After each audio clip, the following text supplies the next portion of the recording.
Hola doctores, bienvenidos a otra clase más para su R1 de anestesiología. Hoy vamos a ver las escalas de valoración de la vía aérea. Vamos a comenzar con la escala de Malampati. La escala de Malampati va a tener estos 4 grados o clasificaciones o lo que quieran decirle, 4 clases, ¿va? Entonces, en la primer clase, que va a ser esta de aquí, vamos a ver todo. O sea, le pedimos al paciente que abra la boca y saque la lengua y vamos a ver todas las estructuras que tenemos que ver en la boca, ¿ok? Paladar blando, úvula y pilares amigdalinos.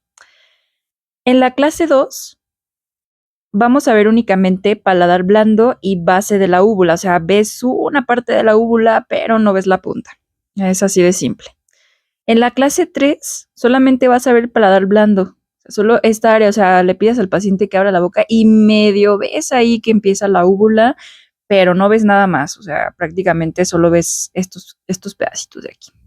Y en la clase 4 solo vas a ver el paladar duro, o sea, como si el paciente ni siquiera hiciera un esfuerzo por abrir la boca y solo ves esa área, así tal cual como lo ves, esa clase le vas a poner. Muy bien, entonces repasando, clase 1, se ve todo. Úvula completa, paladar blando, paladar duro y pilares amigdalinos, ¿ok? Clase 2, se ve todo excepto la punta de la úvula, así de fácil. Y la clase 3, vemos únicamente paladar blando y quizás, les digo, vemos un poco del inicio de la úvula, pero nada más. Clase 4, no vemos absolutamente nada, tal cual lo ponemos así en nuestra valoración preanestésica.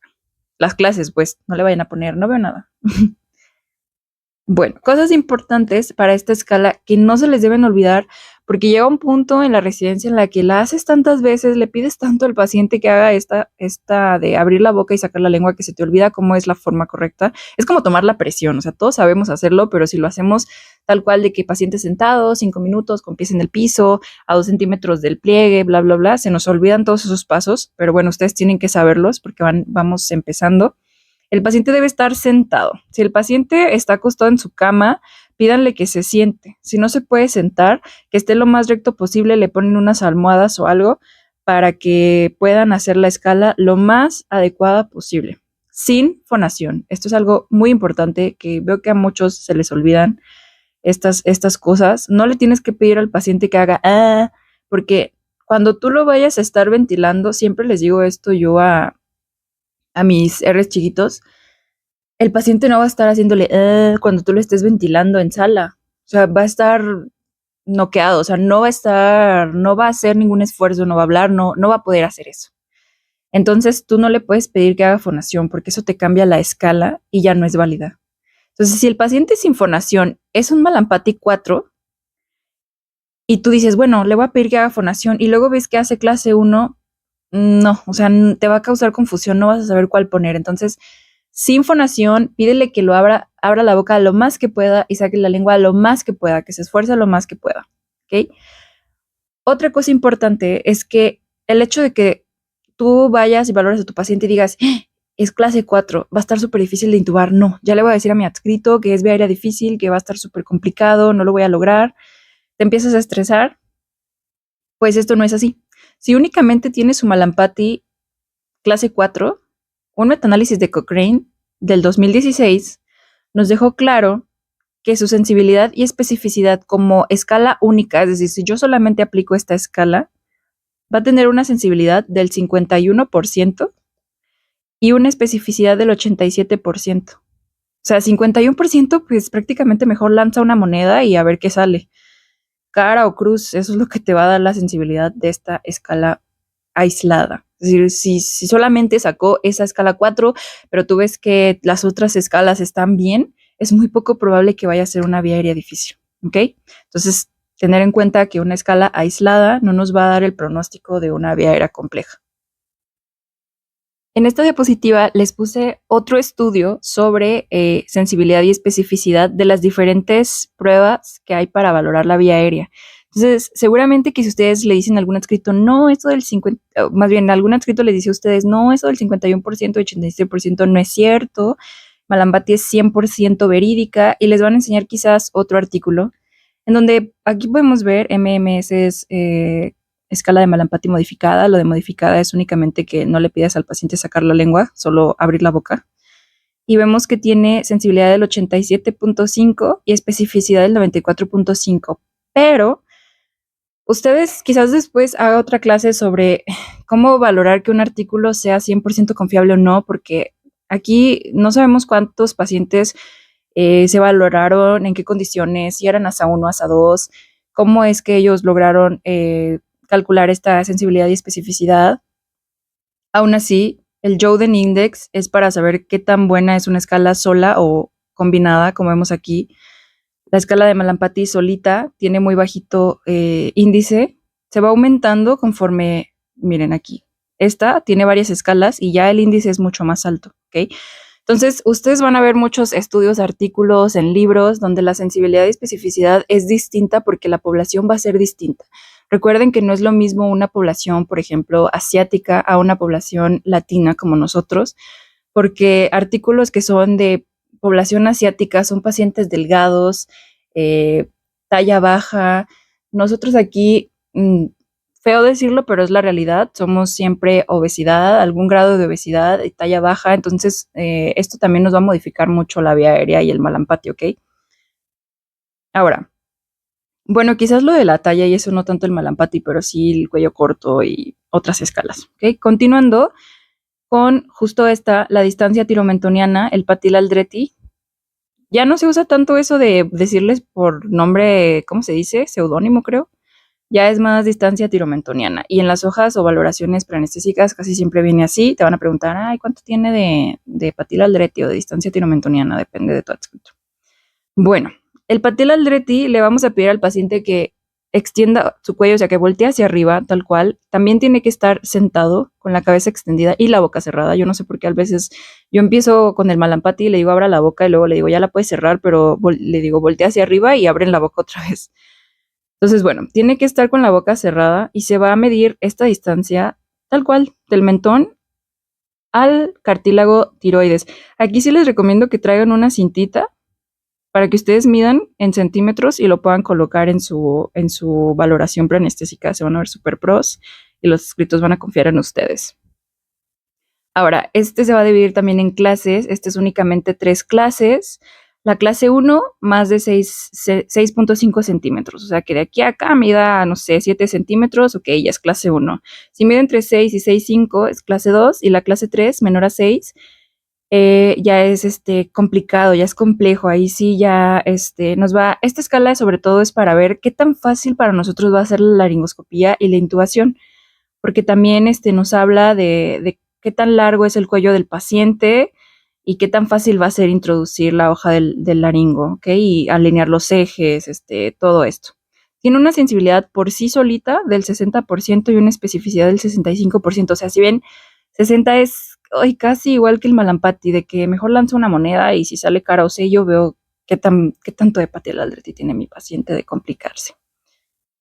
Bueno, a continuación la que sigue es la distancia esternomentoniana, que es muy parecida al Patil Aldreti, pero en lugar de al cartílago tiroides nos vamos al esternón.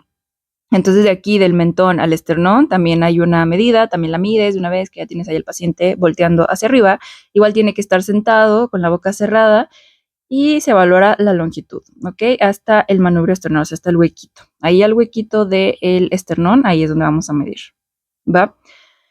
Entonces, esta sí va a tener 4 clases. Clase 1 mayor a 13 centímetros, la clase 2 de 12 a 13, clase 3 de 11 a 12 y clase 4 menor a 11.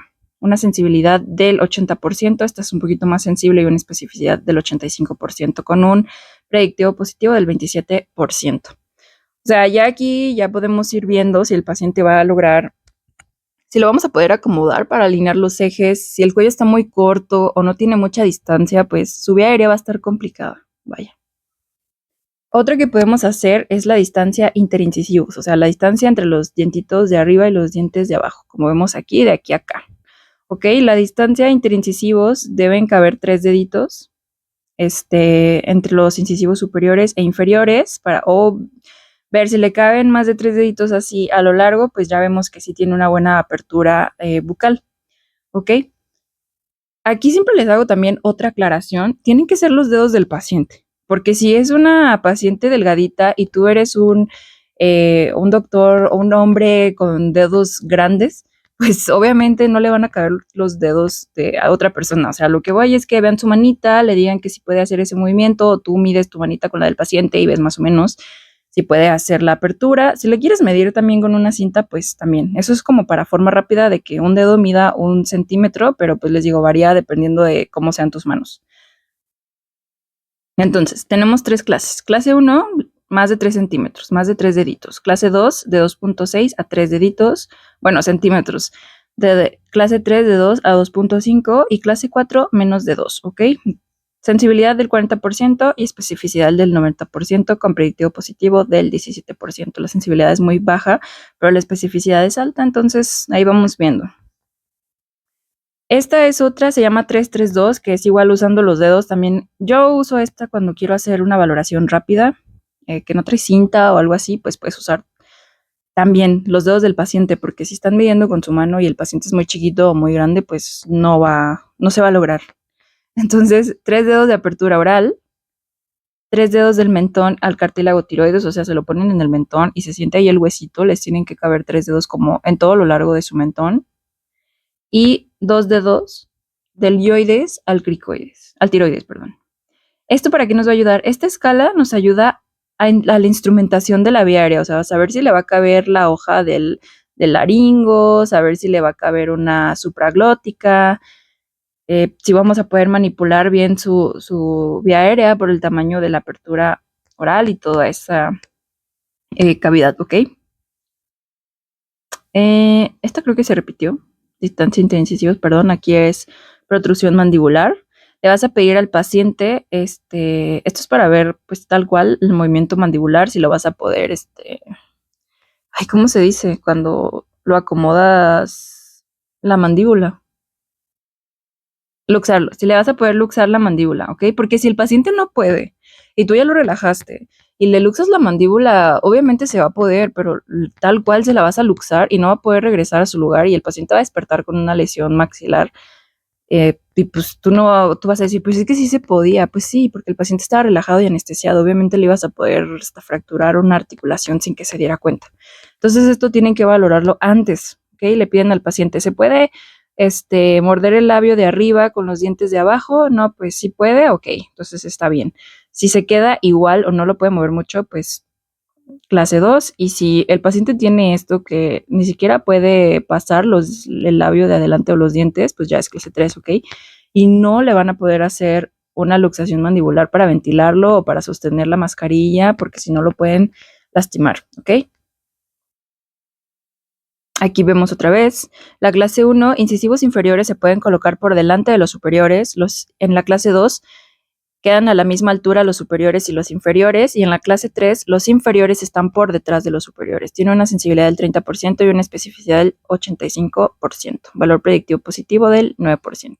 Me faltó esta escala, la de Bell-House-Door. Esto es para valorar la movilidad atlanto-occipital, o sea, qué tanto el paciente va a poder mover el cuello, porque lo mismo que con la protrusión mandibular, si el paciente no puede mover mucho el cuello porque está espástico, porque tiene artrosis y tú le estás moviendo el cuello como si nada en la cirugía, le puedes causar una lesión cervical muy grave. Entonces, siempre ve tú qué tanta movilidad tiene tu paciente, porque esa que tiene él es exactamente la misma que tú tienes que hacer, porque si fuerzas, incluso los brazos, que a veces ya está anestesiado y ves que el paciente no podía levantar el brazo, pero tú se lo pones así hacia arriba, lo acomodas en una posición muy fea, pues va a despertar con una lesión de plexo. Entonces hay que siempre ver qué tanto se puede mover nuestro paciente para acomodarlo y nosotros hacer nuestro plan anestésico.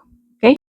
Continuando con la escala de Cormack, esta escala nos va a ayudar a evaluar qué es lo que estamos observando ya realizando una laringoscopia directa, es decir, ya tienes tú tu laringoscopio introducido en el paciente, en la vía aérea del paciente, y tienes que observar alguno de estos 4 grados, porque de acuerdo a lo que estés observando es el éxito que va a tener tu intubación, si tienes que cambiar de estrategia, si tienes que pedir ayuda o tienes que introducir algún otro dispositivo para que te ayude a colocar correctamente el tubo endotraqueal, ¿ok?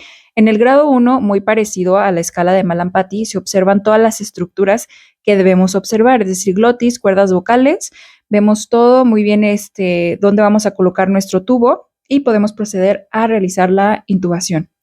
El grado 2 se va a ver solo parcialmente, pero de alguna forma también aún se puede colocar el tubo viendo de manera directa en dónde lo estamos colocando. Cuando tenemos a un paciente que ya es grado 3 o 4, el grado 3, más o menos, si tú tienes la experiencia y puedes ver la epiglotis, sabes que justo detrás están las cuerdas vocales y que de alguna forma ahí tiene que ir el tubo, aunque no se recomienda tú hacer más de un intento, porque muchas veces cuando somos R's chiquitos y que apenas estamos aprendiendo a hacer intubaciones, queremos poner el tubo sí o sí. O sea, estamos ahí picoteando con el tubo a ver si le atinamos, a ver si pasa y usualmente o se va al esófago o haces que el paciente sangre de su vía aérea y nos complica más porque se puede espasmar, ¿ok? Cuando nosotros vemos un grado 4, la verdad es que yo ya ni siquiera intento, y es lo más recomendable, no intentar introducir el tubo porque no va a estar en vía aérea, lo vas a pasar al esófago. A veces por orgullo de no decir que no ves nada, tú dices, ay, sí, y metes el tubo, pero la verdad es que conmigo cuando estaba en el R1 y hacía esto de que veía el grado 4 y yo quería intentarlo para que no me quitaran la intubación, decía sí, y pasaba el tubo y jamás quedaba. O sea, el 100% de las veces que lo hice, 100% no quedó en vía aérea.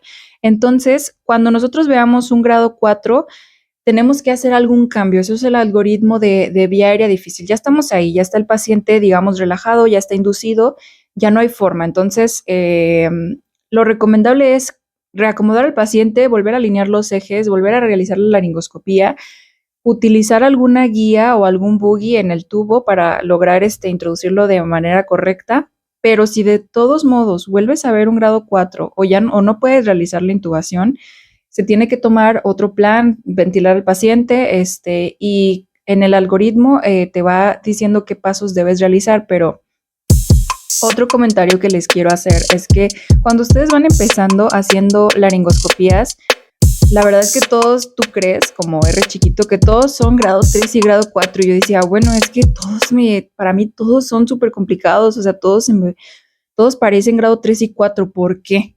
Eso es porque no estás teniendo una buena técnica de laringoscopía. O sea, usualmente cuando tú ya valoraste el paciente con las escalas previas que hemos visto en esta clase y ninguna te predice una vía aérea difícil, el paciente va a ser grado 1, a lo mucho grado 2. Si tú ves un grado 3, es porque tienes mala técnica, el paciente no está bien acomodado, hay algo que te hace falta. Entonces, por eso es que el primer paso cuando ves algún 3 o 4 es reacomodar al paciente, volver a alinear ejes, bla, bla, bla, para poder tener una intubación exitosa. Claro que también ha pasado y de esas veces que tus adscritos no te creen que el paciente se ve muy fácil de intubar, se ve una vía aérea sencilla que vamos a lograr intubar al primer intento y tú dices, no, pues es que yo veo que es grado 3 o 4 y claro que los adscritos dicen, no, es que estás haciendo mal alguna técnica. Bueno, no todos los adscritos, no quiero generalizar, pero quizás te dicen, déjame intentarlo. Ellos ya después ven que sí, efectivamente es grado 3 o 4 y nada de lo que habías valorado previamente te decía que el paciente iba a tener este tipo de Cormac. Es por eso que ninguna de las escalas, aún juntas, tienen un 100% de sensibilidad ni de especificidad. O sea, es muy difícil en la medicina, es muy difícil que una escala sea exacta. No es una ciencia exacta la medicina. Entonces, bueno, esto es lo que tienes que escribir en tu nota transanestésica.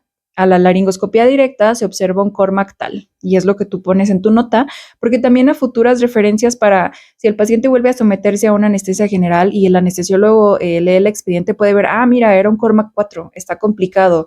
Ya después de haber hecho una laringoscopía directa, lo más confiable es que si te dijeron es un grado 4 y todas las demás escalas te dicen que no, pero ya tienen una laringoscopía previa en donde te dicen que es grado 4, es una vía aérea difícil sí o sí, porque estás viendo literalmente de manera directa, o sea, no hay forma de que te hayas equivocado si la realizaste de la forma en que debe ser. Y la escala o el porcentaje de apertura glótica, que es el POGO, es cuando realizamos una laringoscopía indirecta o videolaringoscopía. Cuando hacemos una videolaringoscopía, tenemos que describir el porcentaje de la visualización que tuvimos de la anatomía de la vía aérea. O sea, si se visualiza toda la glotis, ok, fue un pogo del 100%. Yo creo que vi únicamente el 85%, ok, pones pogo de 85%. Aquí digamos que ya no aplica la escala de Cormack, porque en el videolaringo usualmente tú tienes que acomodarlo para que se vea de manera adecuada el 100% de la estructura, si no, pues, ¿para qué? Claro que no siempre se ve, les digo, el 100% del pogo, pero es el objetivo, entonces no puedes valorarlo con Cormac porque ya está sesgado, ya no es una laringoscopia directa, es indirecta. Ahora, índice predictivo de intubación difícil, esto es como ya una suma de todas las escalas que vimos. Tú le vas a hacer todas y cada una todos los días que restan de tu vida como anestesiólogo a los pacientes. No importa si va a ser un bloqueo, no importa si es una sedación, porque tú tienes que saber que, no sé, a lo mejor solo le vas a poner una sedación, que le van a hacer un aseo, algo chiquito. Y tú dices, pues X, no le voy a valorar la vía aérea, pero si algo pasa, si el paciente deja de ventilar, si hace una reacción anafiláctica, si lo tienes que intubar de emergencia y no le hiciste estas escalas, y el paciente tiene vía aérea difícil, y no estás preparado y nadie sabe y ni siquiera tienes el laringo afuera o una supraglótica, va a valer madres. El paciente va a caer en paro y se va a hacer un desmadre y perdón, perdón por las groserías, pero va a ser un caos si no tienes un plan.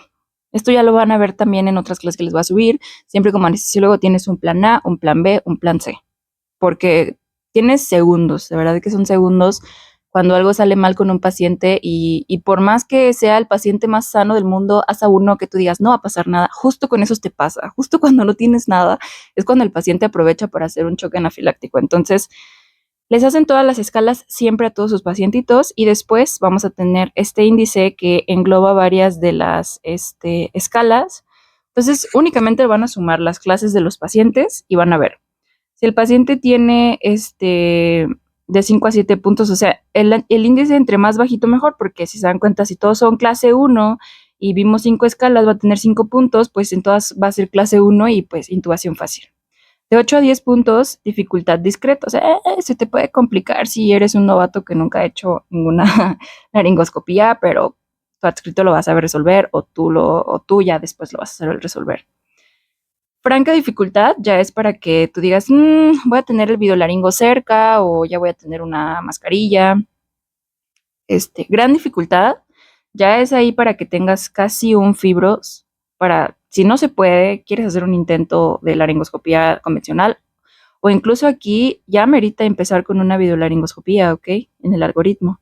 Si ya tenemos estos puntos de intubación hardcore súper difícil, pues ya hay que considerar tener el material para hacer una traqueotomía, una cricotiroidotomía de urgencia, porque en lo que el paciente deja de ventilar te cae en paro. Entonces ahí más o menos vas haciendo tú tus planes.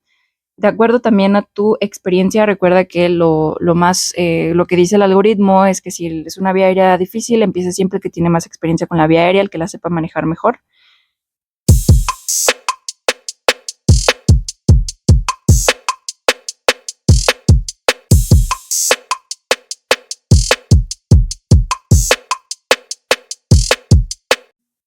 Estas son las referencias, pueden revisar todas y cada una de las escalas. Les digo, si buscan ustedes, hay un chorro de artículos de revisiones en los libros que te van a ir diciendo que en todos ya están de acuerdo en que una sola escala no ayuda, no puedes hacer solo una, tienes que hacer varias.